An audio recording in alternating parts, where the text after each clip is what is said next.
दुनिया के विकास के इतिहास को एजुकेशन के नज़रिए से देखने के क्रम में आज हम बात करेंगे जर्मनी की। जर्मनी इसलिए महत्वपूर्ण है क्योंकि भारत और जर्मनी दोनों देश लगभग एक ही समय पर खंडहरों से उठे। भारत 1947 में आज़ाद हुआ और जर्मनी 1945 में हिटलर और युद्ध की राख से बाहर निकला। यानी दोनों देश लगभग एक ही समय पर नई जिंदगी शुरू कर रहे थे। जर्मनी यूरोप का बहुत बड़ा देश था और भारत एशिया का। इतना ही नहीं, उसी दौर में दोनों ने अपने अपने देशों का विभाजन भी झेला था। लेकिन आज की तस्वीर देखिए। जर्मनी दुनिया की भरोसेमंद इंजीनियरिंग, BMW, मर्सिडीज जैसी कारें, सीमेंस जैसे मेडिकल इक्विपमेंट और दुनिया की तीसरी सबसे बड़ी इकोनॉमी है। दुनिया भर में जर्मन इंजीनियरिंग का मतलब है भरोसा। और बात सिर्फ टेक्नोलॉजी या इकोनॉमी में आगे निकलने की नहीं है। जर्मनी आज वो देश है जिसके नागरिकों के काम को अब तक 115 नोबेल पुरस्कार मिल चुके हैं। जर्मनी की पर कैपिटा इनकम 46 लाख रुपए है, जबकि भारत में पर कैपिटा इनकम केवल 2.5 लाख रुपए सालाना है। भारत में आज भी हम बुनियादी शिक्षा और रोजगार के लिए संघर्ष कर रहे हैं। तो फिर सवाल यह है कि कमी कहाँ रह गई? भारत में कमी कहाँ रह गई? मेरे हिसाब से भारत में कमी रह गई एजुकेशन सिस्टम में। आज जर्मनी का हर एक बच्चा अपने अपने स्कूल में AI प्रोजेक्ट बना रहा है और भारत का बच्चा अगर स्कूल में कंप्यूटर क्लास में जाता भी है तो टाइपिंग सीखता है। दूसरे विश्व युद्ध की राख में जलकर जब जर्मनी खड़ा हुआ तो उसके सामने सबसे बड़ा सवाल था, अब इस बर्बादी से कैसे निकला जाए। फैक्ट्रियां टूटी हुई थीं, अर्थव्यवस्था खत्म थी और आने वाली पीढ़ियां सिर्फ अंधा आदेश मानना जानती थी, तानाशाह के लिए तालियां बजाना जानती थी, क्योंकि हिटलर के दौर में यही सिखाया गया था। लेकिन यही जर्मनी के नेताओं ने 1950 के दशक की शुरुआत में ही एक ऐतिहासिक फैसला लिया। उन्होंने तय किया कि अपने बच्चों को पुराने आज्ञा पालन करने वाले नागरिक नहीं, बल्कि नया सोचने, नया बनाने और अपने दिमाग से काम करने वाले इंसान के रूप में तैयार करना है। और इसके लिए उन्होंने 2 बड़े कदम उठाए। सबसे पहला, उन्होंने अपने स्कूलों में जो पाठ्यक्रम था उसकी साफ सफाई की। नाजी दौर में स्कूल की किताबों में, पाठ्यक्रम में, टीचर्स की ट्रेनिंग में, क्लासरूम की प्रैक्टिसेस में बहुत जहर भर दिया गया था ताकि हर बच्चे के मन में आपस में जहर भरा हो। नई सरकार ने आके, नए नेताओं ने आके जर्मनी के सबसे पहले अपने पाठ्यक्रम को साफ किया। बच्चों को सिखाया गया कि नेता का अंधा अनुकरण देशभक्ति नहीं होती, सवाल पूछना भी देशभक्ति होता है। तो यह था उनका पहला कदम। और दूसरा कदम था, उन्होंने जर्मनी के विकास के लिए, जॉब्स के लिए, इंडस्ट्री के विकास के लिए स्कूल में थ्योरी और प्रैक्टिकल का संगम कर दिया। यहां से जन्म हुआ दुनिया के सबसे सफल ड्यूअल एजुकेशन सिस्टम का। सुबह स्कूलों में गणित और विज्ञान की क्लास चलती थी और फिर वही बच्चा दोपहर को फैक्ट्री में जाता, मशीन खोलता, गियर फिट करता, वेल्डिंग करता। थ्योरी और प्रैक्टिकल का जो ये संगम था, इसी को ड्यूअल एजुकेशन सिस्टम कहा गया। और इसका नतीजा हुआ, माता पिता को भरोसा हो गया कि बच्चा पढ़ाई के साथ साथ रोजगार के लिए भी तैयार होगा। इंडस्ट्री को ट्रेंड और रेडी टू वर्क कर्मचारी मिलने लगे। यहाँ से बना वो जर्मन ब्रांड जहाँ शिक्षा सिर्फ डिग्री नहीं देती थी, बल्कि इनोवेशन और इंडस्ट्री दोनों पैदा करती थी। यही वो सिस्टम था जिसने सीमेंस, BASF, BMW और मर्सिडीज जैसी जितनी जर्मन बड़ी बड़ी कंपनियां हैं, इन सबको लगातार वो इंजीनियर्स और टेक्नीशियन दिए जिनकी वजह से जर्मन ब्रांड्स दुनिया भर में भरोसे का नाम बनते चले गए। और आज जब दुनिया मेड इन जर्मनी पर भरोसा करती है तो उसके पीछे सिर्फ मशीनों का नहीं, बल्कि क्लासरूम, वर्कशॉप और वहाँ की विजनरी पॉलिटिकल लीडरशिप का पूरा सफ़र छिपा हुआ है। तो जैसा कि हम बात कर रहे थे कि 1945 में जर्मनी हिटलर की तानाशाही से और वर्ल्ड वॉर की राख से उठ के खड़ा होना शुरू हुआ और लगभग 1960 तक आते आते वेस्ट जर्मनी दुनिया की टॉप 3 अर्थव्यवस्थाओं में बन चुका था, अमेरिका और सोवियत यूनियन के बाद। यह हुआ कैसे? इसको समझने के लिए हमें 1960 के दौर के वेस्ट जर्मनी के स्कूल्स को देखना पड़ेगा, उनके एजुकेशन सिस्टम को समझना पड़ेगा। देखना पड़ेगा कि 1945 में जो देश खंडहर था, 1960 तक यहां कैसे पहुंच गया। 1960 के आसपास जर्मनी में रहने वाला 6 से 14 साल की उम्र का हर एक बच्चा स्कूल जा रहा था। और सिर्फ इतना ही नहीं, 10 में से 7 बच्चे यानी कि लगभग 70% बच्चे उनके सीनियर सेकेंडरी स्कूल तक पहुंच रहे थे। ऐसा नहीं है कि स्कूल गया, प्राइमरी स्कूल तक पढ़ाई की और बाहर आ गया, आगे पढ़ाई नहीं की। सीनियर सेकेंडरी स्कूल तक 70% बच्चे पहुंच रहे थे। यही वजह थी कि महज 10 साल में वेस्ट जर्मनी ने खंडहर से उठकर दुनिया की तीसरी सबसे बड़ी अर्थव्यवस्था का मुकाम हासिल कर लिया। मेरे ख्याल से यहाँ पर 1960 के ईस्ट जर्मनी का जिक्र करना भी जरूरी होगा, क्योंकि वेस्ट जर्मनी की तरह ईस्ट जर्मनी में भी स्कूल तो यूनिवर्सल थे। पढ़ाई उन्होंने अपने बच्चों के लिए स्कूल अच्छे खोल दिए थे, पॉलिटेक्निक्स वगैरह बनाए थे। लेकिन इस सब पढ़ाई के बीच भी उनका मकसद था, ईस्ट जर्मनी का मकसद था, अपने बच्चों को आज्ञाकारी सोशलिस्ट नागरिक बनाना। साइंस और टेक्निकल ट्रेनिंग वो देते थे अपने बच्चों को, लेकिन क्रिटिकल थिंकिंग और इनोवेशन को दबाते थे। और नतीजा, वेस्ट जर्मनी ने ग्लोबल कंपनियां खड़ी की, ईस्ट जर्मनी ने लिटरेट और डिसिप्लिन्ड वर्कफोर्स तो दी, लेकिन वो ग्लोबल इनोवेशन हब नहीं बन पाया। यानी दोनों देशों ने, जर्मनीज ने बच्चों को स्कूल तो भेजा, एक ने दिमाग खोलने की आजादी दी और दूसरे ने उसको बंद कर दिया। और यही फर्क था जिसने दुनिया के नक्शे पर वेस्ट जर्मनी को आर्थिक चमत्कार बना दिया। और अब जरा 1960 के भारत की एजुकेशन की तस्वीर भी देख लेते हैं। 1960 के आसपास भारत में कुल मिला के 15 करोड़ बच्चे थे। इनमें से स्कूल जा सकने वाले बच्चे थे, मतलब जिनको स्कूल में पढ़ने की सुविधाएं मिल रही थीं, वो बच्चे थे 4 करोड़। यानी कि 70% बच्चे तो हमारे बिना स्कूल के ही बाहर थे, क्योंकि उनके लिए स्कूल ही नहीं थे।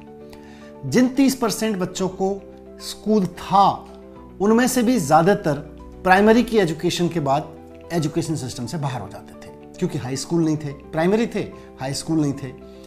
हाई स्कूल जिनके लिए थे, उनके पास में सीनियर सेकेंडरी नहीं थे। तो कुल मिला के देखें तो 15 करोड़ बच्चों में से मुश्किल से 10% बच्चों को हाई स्कूल या सीनियर सेकेंडरी तक की पढ़ाई मिलती थी। बाकी के लिए तो स्कूल ही नहीं थे 1960 में। और साइंस पढ़ने का मौका तो चुनिंदा शहरों और एलिट स्कूल्स तक सीमित था। गांव के स्कूलों में न लैब होती थी, न टीचर्स होते थे। तो एक तरफ वेस्ट जर्मनी अपने बच्चों को क्लासरूम और फैक्ट्री दोनों से जोड़ रहा था, और दूसरी तरफ भारत के करोड़ों बच्चे या तो स्कूल से बाहर थे या फिर तख्ती और कलम दवात लेकर स्कूल आते थे। अब 1970 का दशक आया और वेस्ट जर्मनी ने एक नई छलांग लगाई। क्लासरूम में अब किताबें और ब्लैक बोर्ड नहीं थे। स्कूलों में पहली बार कंप्यूटर टर्मिनल्स लगाए गए 1970 में। हमारे बच्चे, मैंने कहा, उस समय तख्ती, कलम और दवात लेके स्कूल जाते थे, टाट पट्टी पे स्कूल जाके बैठते थे, और वो भी टाट पट्टी भी घर से लटका के जाते थे। लेकिन जर्मनी के बच्चों के लिए जर्मनी ने अपने स्कूलों में कंप्यूटर टर्मिनल लगाने शुरू कर दिए थे 1970 में। 14-15 साल का बच्चा जर्मनी में बेसिक में कोडिंग सीख रहा था अपने स्कूलों में, और शाम को सीमेंस या फॉक्सवैगन की फैक्ट्रीज में वही लॉजिक असली मशीनों पर अप्लाई कर रहा था, टेस्ट कर रहा था। उधर ईस्ट जर्मनी में भी हर एक बच्चा पॉलिटेक्निक से होकर गुजरता था। हर किताब में मार्क्स और लेनिन के कोट्स होते थे और असेंबली में पार्टी के नारे लगवाए जाते थे। इसलिए बच्चा साइंस तो सीख रहा था, लेकिन सवाल पूछने की आज़ादी ईस्ट जर्मनी में नहीं थी। इसको थोड़ा सा समझना पड़ेगा। हम एक तरह से 3 एजुकेशन सिस्टम्स की बात कर रहे हैं। वेस्ट जर्मनी, जिसने एक ओपन थिंकिंग दी एजुकेशन को, जिसने अपने बच्चों को नया सोचना, नए सवाल सीखना और लोकतांत्रिक मूल्यों की एजुकेशन दी। ईस्ट जर्मनी, जिसने साइंस की एजुकेशन तो दी, दुनिया में नया क्या हो रहा है उसकी एजुकेशन तो दी, अपने बच्चों को कंप्यूटर तो दिए, लेकिन सोच नहीं दी। और तीसरा भारत। कंप्यूटर की तो बात छोड़ दीजिए, स्कूल ही नहीं थे। मुश्किल से 10% बच्चे हाई स्कूल या सीनियर सेकेंडरी में थे। 1970 के भारत की अगर हम तस्वीर देखें तो 1971 की जनगणना के मुताबिक 10 में से 7 बच्चे हाई स्कूल तक नहीं पहुंच पाते थे, और जो पहुंचते थे उनमें से भी ज्यादातर को साइंस और लैब की सुविधा नसीब नहीं थी। भारत के गांवों में लाखों स्कूल तो ऐसे थे जहां एक ही मास्टर प्राइमरी स्कूल की 5-5 क्लास संभालता था, और कैरिकुलम वही लैंग्वेज और इतिहास की बहसों में उलझा हुआ, उनके झगड़ों से बनाया हुआ कैरिकुलम होता था। साइंस, कंप्यूटर तो बहुत दूर की बात थी। यानी कि 1970 तक जर्मनी अपने बच्चों को डिजिटल फ्यूचर के लिए तैयार कर रहा था, और भारत अब भी अपने बच्चों को स्कूल तक पहुंचाने की लड़ाई लड़ रहा था। और इसके ऊपर अच्छी शिक्षा और टेक्नोलॉजी की बात करें तो शायद देश के 1 या 2% बच्चों को ही अच्छी शिक्षा नसीब रही होगी उस समय। 1970 के बाद 1980 में वेस्ट जर्मनी ने एक और बड़ी छलांग लगाई एजुकेशन में। उसने अपने स्कूल्स और यूनिवर्सिटीज़ में पर्सनल कंप्यूटर्स पहुंचा दिए। अभी तक कंप्यूटर टर्मिनल्स थे, अब पीसीज पहुंचा दिए। एप्पल II और कॉमोडोर जैसे सिस्टम्स कक्षा में रख दिए गए। यूनिवर्सिटीज़ और इंडस्ट्रीज़ ने मिलकर रोबोटिक्स, ऑटोमोटिव इलेक्ट्रॉनिक्स और माइक्रोचिप्स पे काम करना शुरू कर दिया। ईस्ट जर्मनी की तस्वीर क्या थी? मैथ और साइंस तो बहुत अच्छे से पढ़ाया जा रहा था बच्चों को, पूरी सख्ती के साथ। वोकेशनल ट्रेनिंग भी मजबूत थी, लेकिन उनकी जो सारी प्रतिभा थी वो एक बंद अर्थव्यवस्था पैदा कर रही थी। त्राबांत और वार्टबुर्ग जैसी कारें बनाई उन्होंने, लेकिन वो दुनिया की बड़ी बड़ी कारों से सालों पीछे थी, क्योंकि नॉलेज की, सोच की जो दीवार थी उसने जर्मनी को सिर्फ जर्मनी की दीवार से नहीं बांटा था, दिमागों को भी बांट दिया था। और अगर हम इसी बीच के यानी 1980 के दशक के भारत के एजुकेशन सिस्टम की बात करें तो हालात 1970 से कोई खास इंप्रूव नहीं हुए थे। वहाँ कुछ प्राइमरी स्कूल्स बढ़ गए थे, कुछ हाई स्कूल, कुछ सीनियर सेकेंडरी स्कूल्स बढ़ गए थे, कुछ साइंस लैब्स बढ़ गई होंगी। लेकिन अगर हम कंप्यूटर की बात करें तो कंप्यूटर शब्द जो था बच्चों ने हो सकता है सुन लिया होगा, लेकिन बच्चों के लिए कंप्यूटर क्या होता था? वो चीज़ जो उन्होंने किसी टीवी के प्रोग्राम में या किसी अखबार में फोटो में देखी हुई थी, उसको वो कंप्यूटर के रूप में जानते थे। स्कूलों में कंप्यूटर का कोई परिचय नहीं था। भारत की ये कहानी थी 1980 के दशक तक की। 1990 में ईस्ट और वेस्ट जर्मनी एक हो गए। वेस्ट जर्मनी के पास में हाईटेक इंडस्ट्रीज थी, इनोवेशन ड्रिवन इकोनॉमी थी।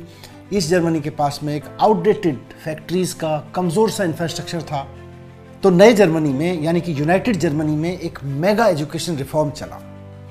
ईस्ट जर्मनी के स्कूल्स और यूनिवर्सिटीज़ को वेस्ट जर्मनी के स्टैंडर्ड्स पर खड़ा किया गया। वहाँ कैरिकुलम रिफॉर्म किए गए। पॉलिटिकल गुलामी की जो आइडियोलॉजी वाली किताबें थी उनको हटाया गया। कैरिकुलम में मैथ्स, साइंस और ह्यूमैनिटीज़ को बराबर की जगह दी गई। ह्यूमैनिटीज़ को सही जगह देना एजुकेशन में बहुत ज़रूरी है। इंडस्ट्री और एजुकेशन को फिर से एकजुट किया गया ताकि पूरे जर्मनी का हर एक बच्चा ग्लोबल इकोनॉमी में कॉम्पीट कर सके। इधर इस दौर के भारत की कहानी अलग थी।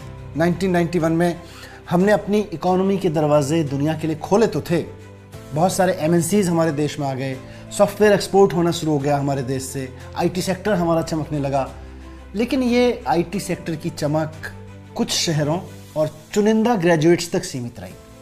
ज़मीन पर एजुकेशन का हाल अब भी ऑलमोस्ट वही था। 1990s में प्राइमरी स्कूल के जो ड्रॉप आउट्स थे वो 50% से ज़्यादा थे। यानी कि जो बच्चे प्राइमरी स्कूल में पढ़ने के लिए आते थे उनमें से 50% प्राइमरी स्कूल से ऊपर नहीं जाते थे। हाई स्कूल में जितने बच्चे पढ़ने जाते थे उसमें से 30% हाई स्कूल से ही बाहर हो जाते थे स्कूल सिस्टम से। और कंप्यूटर एजुकेशन की बात करें तो वो अब भी एलीट इंग्लिश मीडियम स्कूल्स के और कुछ कॉलेजेस तक सीमित थी। और फिर आई नई सदी, 2000 का दशक। पहली बार दुनिया ने एजुकेशन सिस्टम को, अपने अपने देशों के एजुकेशन सिस्टम्स को एक ग्लोबल स्कोर बोर्ड पे मापना शुरू किया। पीसा टेस्ट शुरू हुआ। पीसा टेस्ट एक ऐसा टेस्ट था जिसमें 15 साल के बच्चों को रीडिंग, मैथमेटिक्स और साइंस की रियल वर्ल्ड प्रॉब्लम्स हल करनी पड़ती थी। और 2000 में हुए पहले ही पीसा टेस्ट में जर्मनी के बच्चों की रैंक औसत से नीचे निकली। एक ऐसे देश के लिए जो इंजीनियरिंग और इनोवेशन का ग्लोबल लीडर था, यह खबर बिजली की तरह गिरी। मीडिया में हंगामा हुआ, पॉलिटिक्स में हंगामा हुआ, इसको नाम दिया गया पीसा शॉक।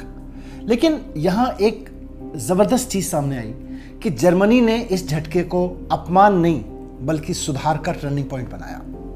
तुरंत नेशनल डिबेट शुरू हुई। पार्लियामेंट से लेकर टीचर्स यूनियन तक, मीडिया तक, सबने माना कि अगर बच्चों को 21वीं सदी की दुनिया के सामने खड़ा करना है तो एजुकेशन सिस्टम सुधारना पड़ेगा, बदलना पड़ेगा। और नतीजा, सिर्फ 10 साल में जर्मनी ने अपने नतीजों में सुधार कर लिया और आज जर्मनी पीसा रैंकिंग्स में टॉप परफॉर्मेंस में लगातार खड़ा रहता है। 2009 में भारत ने भी पहली बार पीसा में भाग लिया था। भारत 74 देशों में से 72वें स्थान पर रहा। मतलब दुनिया के लगभग हर देश के बच्चे प्रॉब्लम सॉल्विंग में हमारे से आगे थे। अब यहां भी हमारी कहानी जर्मनी जैसी हो सकती थी। हम कह सकते थे कि हाँ, यह हमारी कमजोरी है, हमको अब सुधार करना है, हम सुधारेंगे। लेकिन हमने क्या किया? हमने कहा कि ये टेस्ट हमारी संस्कृति के हिसाब से नहीं है। हमने कह दिया कि पीसा जो टेस्ट है वो हमारी संस्कृति के हिसाब से नहीं है, और हमने पीसा को छोड़ दिया। हमने आईना देखा, हमें अपना चेहरा बिगड़ा हुआ दिखा, तो हमने आईने को दीवार से उतार दिया। दो देशों की कहानी को देखिए, एक ने अपनी कमी को अपना आईना बनाया और अपना फ्यूचर चेंज कर दिया, दूसरे ने आईने से मुंह मोड़ लिया और वहीं का वहीं ठहर गया। लेकिन वक्त किसी के लिए ठहरता नहीं है। जर्मनी ने पीसा शॉक से उबरकर 2010 के दशक तक एक नया विजन पकड़ा। उसने कहा कि फ्यूचर अब सिर्फ इंडस्ट्री 4.0 की एजुकेशन में नहीं है, बल्कि सस्टेनेबल फ्यूचर की एजुकेशन में है। स्कूलों और यूनिवर्सिटीज में स्टेम के साथ सस्टेनेबिलिटी को भी कोर सब्जेक्ट बनाया गया। रोबोटिक्स और कोडिंग की लैब्स के साथ साथ रिन्यूएबल एनर्जी की भी लैब्स बनने लगी। जर्मनी में बच्चे सीखने लगे कि सोलर पैनल कैसे काम करता है, विंड टर्बाइंस की एफिशिएंसी कैसे बढ़ाई जा सकती है, और उसका नतीजा क्या हुआ? आज जर्मनी सिर्फ कार, मेडिकल इक्विपमेंट और हैवी इंडस्ट्रीज में नाम नहीं है, बल्कि विंड एनर्जी और सोलर रिसर्च की बदौलत ग्रीन इकोनॉमी और टेक्नोलॉजी का बादशाह बना हुआ है। भारत में भी 2010 का दौर एजुकेशन के लिए बहुत सुनहरा हो सकता था। राइट टू एजुकेशन एक्ट आया था हमारे यहाँ 2009 में। इस एक्ट ने हर एक बच्चे को स्कूल का हक दिया था। हमारे यहाँ एनरोलमेंट बढ़ा, हमारे यहाँ स्कूल्स की संख्या बढ़ी, क्लासरूम्स की संख्या बढ़ी, लेकिन पढ़ाई का ढर्रा वही पुराना रहा, सच्चाई वही पुरानी रही। एजुकेशन की क्वालिटी नहीं बदली। हर साल आने वाली एसर की रिपोर्ट्स हमको बताती हैं कि किस तरह से क्लास 5 का बच्चा क्लास 2 की बुक्स नहीं पढ़ पा रहा, एक पैराग्राफ नहीं पढ़ पा रहा। क्लास 4 के 50% से ज़्यादा बच्चे क्लास 2 का बेसिक गणित सॉल्व नहीं कर पाते हैं। प्लस माइनस करना, lab, library, teacher training, computer, ये तो बहुत दूर की बातें हैं। इस बीच दुनिया कोडिंग और एआई की तरफ बढ़ रही है और भारत के करोड़ों बच्चे अब भी प्लस माइनस सीखने में, राइटिंग सीखने में, रीडिंग सीखने में अटके हुए हैं। तो ये थी लगभग 1950 से शुरू होकर 7 दशकों की जर्मनी और भारत की एजुकेशन सिस्टम की कहानी। अब जरा वर्तमान को भी देख लेते हैं, यानी 2025 को। भारत और जर्मनी अपने अपने बच्चों को किस एज में क्या कैसे पढ़ा रहे हैं। शुरुआत करते हैं 3 से 6 साल की उम्र के बच्चों से। जर्मनी सरकार हर बच्चे को गारंटेड अर्ली चाइल्डहुड एजुकेशन देती है। उनका हर बच्चा नर्सरी या केजी में जाता है और उसके सामने सिर्फ एबीसी पढ़ने लिखने की नहीं, बल्कि कुछ नया खोजने, खेलने और कुछ नया बनाने की दुनिया नर्सरी और केजी में खुलती है।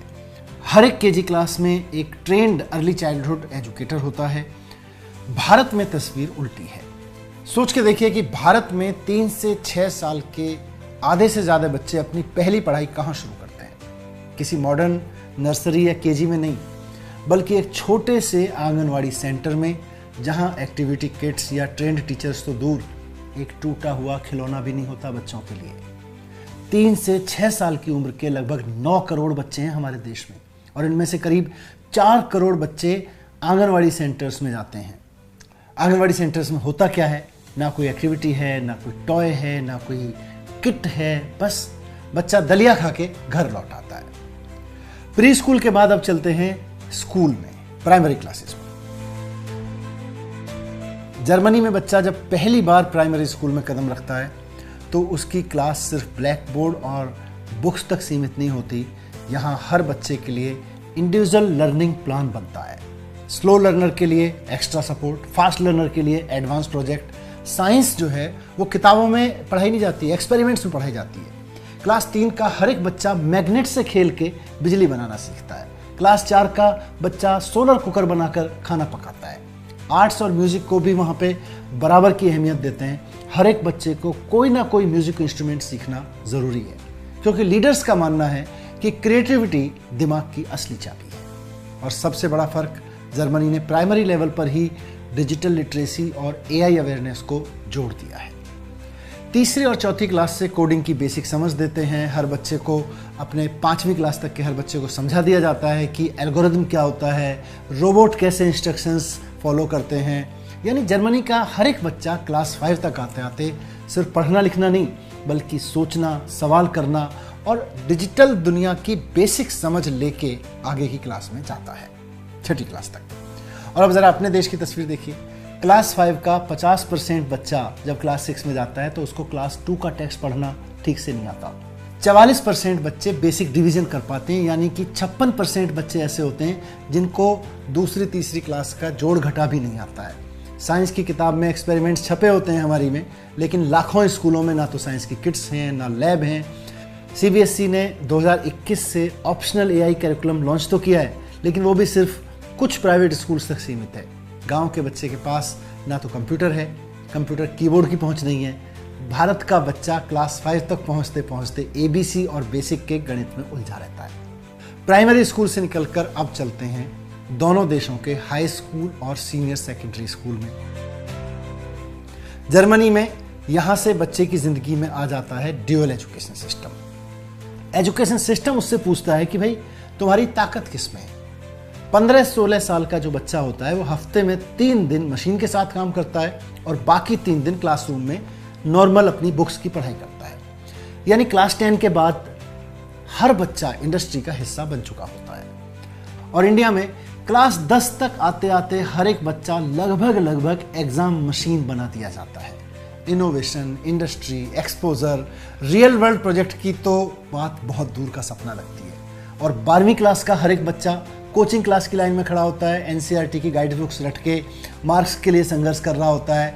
उसके कैरियर का फैसला उसके एंट्रेंस एग्जाम की कट ऑफ से होना होता है। जर्मनी में एजुकेशन सिस्टम अपने बच्चों को, अपने यूथ को इनोवेटर बनाता है और हमारा एजुकेशन सिस्टम हमारे बच्चों को एग्जाम वॉरियर बनाता है। स्कूल के बाद चलते हैं थोड़ी देर के लिए यूनिवर्सिटीज में। जर्मनी की यूनिवर्सिटी के बारे में बात करते हैं। जरा सोचिए कि जर्मनी की किसी यूनिवर्सिटी में एक स्टूडेंट क्या कर रहा होता है। वो अपनी यूनिवर्सिटी में किताबें नहीं पढ़ता खाली, वो लैब में नया वैक्सीन बना रहा होता है या BMW जैसी किसी कंपनी के लिए इलेक्ट्रिक बैटरी डिजाइन का अगला मॉडल बना रहा होता है। और हमारे यहाँ अधिकतर कॉलेजेस और यूनिवर्सिटीज़ में बच्चा क्या कर रहा होता है, वो गाइड बुक्स रट के एग्ज़ाम पास करने की तैयारी कर रहा होता है ताकि उसके पास ग्रेजुएशन की जो क्वालिफिकेशन की डिग्री है वो आ जाए, ताकि वो फिर करोड़ों युवाओं की उस भीड़ में शामिल हो सके जो सरकारी नौकरी के लिए तैयारी करते हैं। भारत में यूनिवर्सिटी एजुकेशन का मतलब है डिग्री की रेस और सरकारी नौकरी की रेस में लगने की क्वालिफिकेशन। जर्मनी के एजुकेशन के इतिहास की कहानी फिलहाल यहीं खत्म करते हैं और थोड़ा भारत के भविष्य की बात करते हैं। जरा सोचिए, अगर हमारी एजुकेशन का यही हाल चलता रहा तो 2047 में जब भारत अपनी आज़ादी के 100 साल पूरे करेगा, हमारे पास दुनिया की सबसे बड़ी अनएजुकेटेड वर्कफोर्स, इल एजुकेटेड वर्कफोर्स होगी। करोड़ों नौजवान जिनके पास डिग्री तो होगी लेकिन स्किल नहीं होगा। जॉब मार्केट ऑटोमेटेड होगा। एआई और रोबोटिक्स हर एक इंडस्ट्री को बदल देंगे और भारत का युवा उस फ्यूचर में सिर्फ डिलीवरी बॉय और क्लरिकल काम के लिए लड़ रहा होगा। लेकिन यहां एक बात और मैं साफ कर देना चाहता हूं कि ऐसा नहीं है कि भारत में सब कुछ बुरा हो रहा है या कुछ भी अच्छा नहीं हुआ। 1950 के दशक में हमने आईआईटी बनवाए, 1960 के दशक में हमने आईआईएम खड़े किए, केंद्रीय विद्यालय, नवोदय विद्यालय जैसे सफल प्रयोग हमारे देश में हुए हैं। और ऐसे ही प्रयोगों के दम पर भारत से पढ़े हुए scientist, engineers, doctors, management experts दुनिया भर में छाए हुए हैं जिनकी हेडलाइंस हम अक्सर पढ़ते हैं। लेकिन इस हेडलाइन के पीछे एक कड़वी सच्चाई है और वो ये कि आज भी हमारे देश के 31 करोड़ बच्चों में से 1% को हम वर्ल्ड क्लास एजुकेशन देते हैं जिनकी अचीवमेंट्स हेडलाइंस बनती हैं। 4-5% को ठीक ठाक मैनेजेबल एजुकेशन दे देते हैं जो समाज में नज़ीर बनते हैं कि देखो पढ़ लिख जाओगे तो ऐसे बनोगे। लेकिन 94-95% बच्चों को क्या मिल रहा है, कैसी एजुकेशन मिल रही है? मुझे लगता है मुझे कुछ बताने की ज़रूरत नहीं है। आपके आसपास के ज़्यादातर सरकारी स्कूल, प्राइवेट स्कूलों की हालत आप रोज़ देखते हो। खुद गैस करो। किताब है, एजुकेशन नहीं है। बिल्डिंग है, लैब नहीं है। एडमिशन है, लर्निंग नहीं है। ऐसा हो क्यों रहा है? और जर्मनी में और हम में फ़र्क क्या है? फ़र्क कहाँ रह गया? मुझे लगता है फ़र्क लीडरशिप के विजन का है। जर्मनी के नेताओं ने 1950-60 के दशक में एजुकेशन को नेशनल प्रायोरिटी बनाया। उन्होंने अपनी दूरदर्शिता का परिचय दिया और हर बच्चे के लिए मिनिमम क्वालिटी का स्टैंडर्ड तय किया कि हमारे किसी भी बच्चे को इससे नीचे की एजुकेशन हम नहीं देने देंगे, कोई भी बच्चा हो, दूर दराज के गांव में भी बैठा हो। और जनता ने भी सिर्फ वही नेता चुने जिनके पास एजुकेशन से नया जर्मनी खड़ा करने का विजन था। और भारत यहाँ हर नेता चुनाव में जाति, धर्म और व्हाट्सएप की झूठी बहस लेके आता है।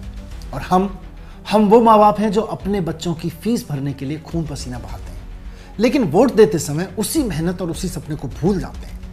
हम वो युवा हैं जो एसएससी से लेकर नीट तक के हर एग्जाम में पेपर लीक से दुखी है, जॉब स्कैम से परेशान है, लेकिन वोट डालते वक्त उस गुस्से को भूलकर व्हाट्सएप पे चली हुई किसी नकली बहस में बह जाता है। नतीजा, नेता समझते हैं कि एजुकेशन कोई मुद्दा ही नहीं है। जब तक हम नहीं जागेंगे, नेता कभी नहीं जागेंगे।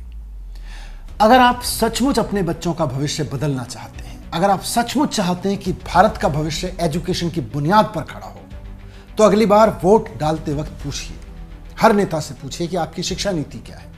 आप अपनी शिक्षा नीति को देश के हर स्कूल, हर क्लास और सारे बच्चों तक पहुंचाओगे कैसे? आपको जहां जहां मौका मिला आपने हर बच्चे की एजुकेशन पर अब तक काम क्यों नहीं किया? इस सवाल को वोट का मुद्दा बनाओ, क्योंकि जब जनता शिक्षा मांगेगी तो नेताओं को शिक्षा देनी पड़ेगी। आज अगर आपने ये वीडियो इग्नोर कर दिया तो कल आपका बच्चा भी 90% की उसी भीड़ में खड़ा होगा जिसकी हम बात कर रहे थे। लेकिन अगर आपने इसको शेयर किया, दूसरों तक पहुंचाया, तो शायद हम मिलकर, आप मिलकर वो स्पार्क जगा दें जो एक नया भारत, विजनरी भारत खड़ा करेगा। जय हिंद।